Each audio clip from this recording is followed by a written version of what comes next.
morning, everyone. My name is Adrienne Martinez Hollingsworth. I am a third-year doctoral student in the School of Nursing at UCLA. I spoke with Dr. Martinez and she asked me to discuss a little bit about my project and also kind of my pathway, how I got here, and kind of my process, I guess, to the doctoral program. So I was originally a Bridges student, and I have always been interested in Latinas, specifically elder Latinas, and I've always been interested in diabetes because there was a lot of diabetes in my family growing up. I've seen it really negatively impact many people in my family and honestly in my community. And so I am very familiar as a nurse with how we treat diabetes, right? It's basic dietary behaviors, exercise behaviors that need to be adjusted. Medication compliance, all of these things that as nurses are not surprising to any of us. And yet I saw them to be very ineffective within the East Los Angeles community in particular, in Northeast Los Angeles. And so I've been very curious about what impact the actual role, the actual persona of the elder Latina has on how diabetes is managed within a family and potentially how it's managed within the community, and how this is an iterative process. So how the vision of this figure not only affects the diabetes behaviors, but is therefore impacting her as well. So I want to know, what do these women think about this status?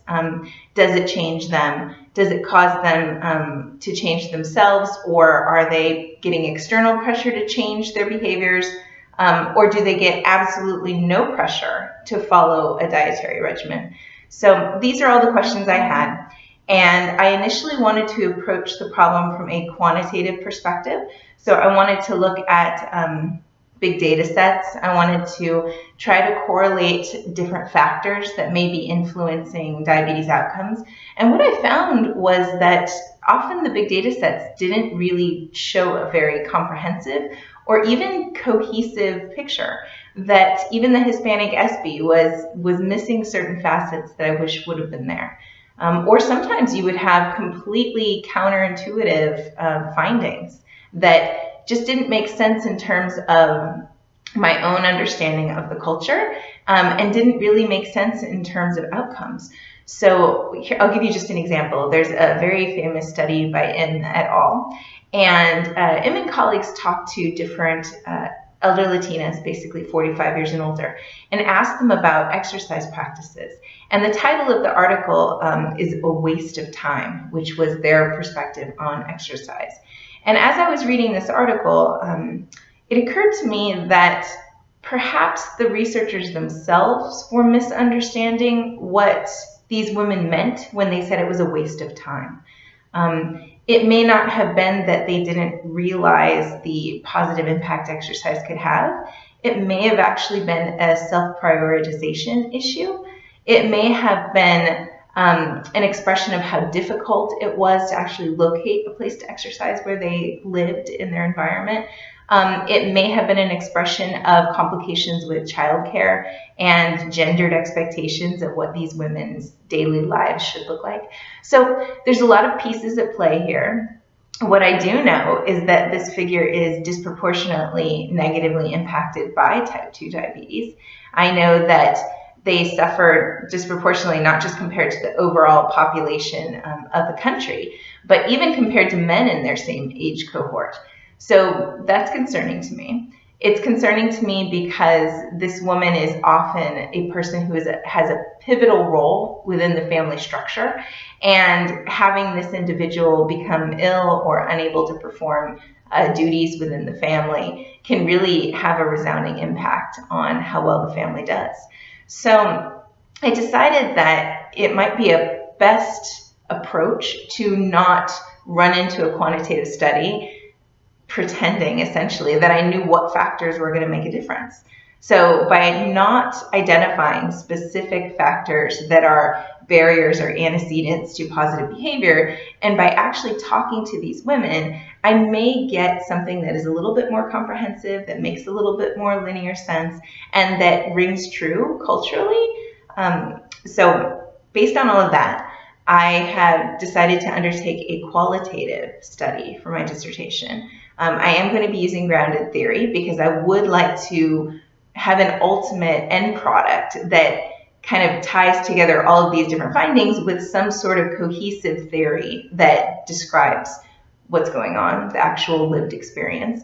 And I really am going to be looking at women within that first year of type 2 diabetes diagnosis. So I'm very interested in understanding, how do they navigate that new role that is now changed? So do they refute it? Do they deny it? Do they ignore it?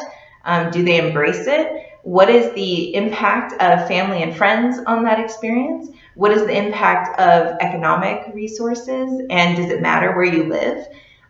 Is there a cultural expectation that somehow is at odds with this diagnosis that either facilitates change or that really drags the person back into a place that may be comfortable but fundamentally unhealthy? So lots of open-ended questions, lots of exploration, lots of really giving these women space to verbalize questions themselves and to talk themselves through where they are currently. So I'm really hoping to be the type of researcher that can facilitate that. What I've learned in my time here at UCLA is that as a researcher, you really are developing your skill set, but you yourself are a tool in the process. And a lot of my personal growth that's been directed by fantastic mentors has been deciding what parts of me are potentially going to influence the way I approach a study, what inherent bias is there, what underlying assumptions exist that maybe I've never even acknowledged.